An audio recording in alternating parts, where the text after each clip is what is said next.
কালো রুক্ষ সূক্ষ্ম ফেটে যাওয়ার ঠোঁটকে তোমরা রাতারাতি পিঙ্ক করে ফেলতে পারো আজকের এই রেমেডিটা ইউজ করে। হ্যাঁ বন্ধুরা, এমনই ম্যাজিক্যাল একটি রেমেডি আজকে আমি তোমাদের সাথে শেয়ার করব।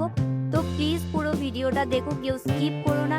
খুবই ভালো এবং খুবই ইফেক্টিভ একটি রেমেডি। বন্ধুরা, আজকে যে রেমেডিটা তৈরি করছি এই রেমেডিটা কিন্তু দুটো স্টেপে হচ্ছে। তো প্রথমে আমরা একটি স্ক্রাবিং তৈরি করব এবং তারপরে একটি প্যাক তৈরি করব। বন্ধুরা, এই রেমেডিটা ইউজ করে কিন্তু তোমাদের ঠোঁট খুব নরম এবং পিঙ্ক হয়ে যাবে। তো চলো রেমেডিটা শুরু করা যাক। তো প্রথমেই তোমাদের এখানে নিয়ে নিতে লাগবে চিনি। তো দেখো আমি এখানে চিনিটা একটু পাউডার করে নিয়েছি, চিনিটা একটু গুঁড়ো করে নেবে। যেহেতু চিনির দানাগুলো অনেক বেশি মোটা হয়, তো আমাদের ঠোঁটকে কিন্তু একটু ইরিটেট করতে পারে। তো সেক্ষেত্রে তোমরা কিন্তু চিনিটাকে একটু গুঁড়ো করে নেবে, খুব একটা বেশি গুঁড়ো করতে হবে না।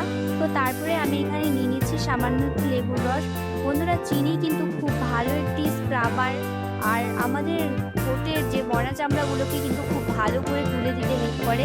আর তার সাথে সাথে কিন্তু এখানে আমি ইউজ করেছি লেবু, যেটা আমাদের ঠোঁট থেকে সমস্ত রকম কালো যে ছাপ পড়ে যায় সেটা কিন্তু দূর করে দিতে পারবে। আর অনেক লিপস্টিক লাগানোর কারণে কিন্তু ঠোঁট কালো হয়ে যায়। তাছাড়াও কিন্তু এখন তো শীতকাল পড়ে গিয়েছে, ঠোঁট অনেক বেশি ড্রাই হয়ে যাবে এবং ঠোঁট ফেটে যাবে। তো তোমরা কিন্তু অবশ্যই এই রেমেডিটা শীতকালে ইউজ করতে পারো, খুব ভালো রেজাল্ট পাবে।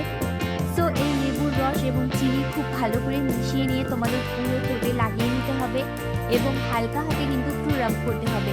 জেন্টলি তোমাদের কিন্তু 2 মিনিট পর্যন্ত হালকা হাতে রাব করে নিতে হবে। কোনো রকম প্রেশার ক্রিয়েট করা যাবে না, যেহেতু ঠোঁট খুব সেন্সিটিভ এরিয়া। সেক্ষেত্রে কিন্তু খুব ভালো করে তোমরা হালকা হাতে 2 মিনিট পর্যন্ত ম্যাসাজ করে নেওয়ার পর একটি টিস্যু পেপার দিয়ে বা তোমরা ডিরেক্টলি জল দিয়েও ধুয়ে নিতে পারো। বন্ধুরা, আমার এই ভিডিওগুলো তোমাদের কেমন লাগে তোমরা কিন্তু অবশ্যই জানিও কমেন্টে। আর এমনই সুন্দর সুন্দর ভিডিও দেখার জন্য কিন্তু আমার চ্যানেলটিকে সাবস্ক্রাইব করতে ভুলো না। আর ভিডিওটি দেখতে দেখতে যদি তোমাদের ভালো লেগে যায় তাহলে কিন্তু ভিডিওটিকে অবশ্যই একটি লাইক করে দিও, আর আমার চ্যানেলটিকে কিন্তু সাবস্ক্রাইব করে ভিডিওটি শেয়ার করে দিও। বন্ধুরা, এখন আমাদের প্রথম স্টেপটা করা হয়ে গিয়েছে। প্রথম স্টেপটা করার পরে কিন্তু অনেকটা সফট হয়ে যাবে ঠোঁটটা। তো চলো আমাদের এখন একটি প্যাক তৈরি করে নিতে হবে।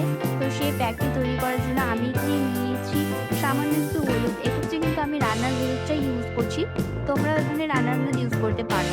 তো এখানে অল্প একটু হলুদ দিবে।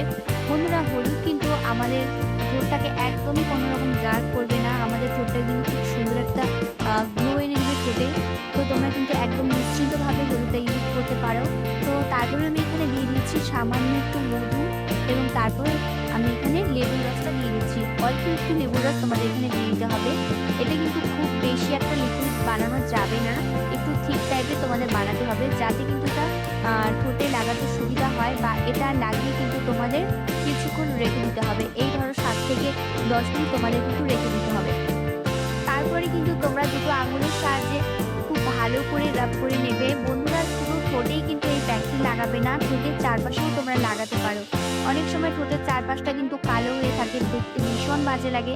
তো সেক্ষেত্রে ঠোঁটের চারপাশেও কিন্তু তোমাদের কালো ভাবটা দূর হয়ে যাবে এই প্যাকটি লাগানোর ফলে। তো আমি খুব ভালো করে ঠোঁটটা ধুয়ে এসেছি। তো দেখো আমার ঠোঁটটা কিন্তু অনেক বেশি সফট এবং পিঙ্ক হয়ে গিয়েছে। তো এখন তোমরা একটু নারকেল তেল নিয়ে ঠোঁটের চারপাশে লাগিয়ে নেবে। বন্ধুরা, এই রেমেডিটা তোমরা রাতের বেলা ইউজ করতে পারো খাওয়া দাওয়ার পরে, তাহলে কিন্তু অনেক বেশি ভালো হয়। তো এই রেমেডিটা তোমরা সপ্তাহে 2 দিন ইউজ করবে আর খুব ভালো রেজাল্ট পাবে। তো আজকে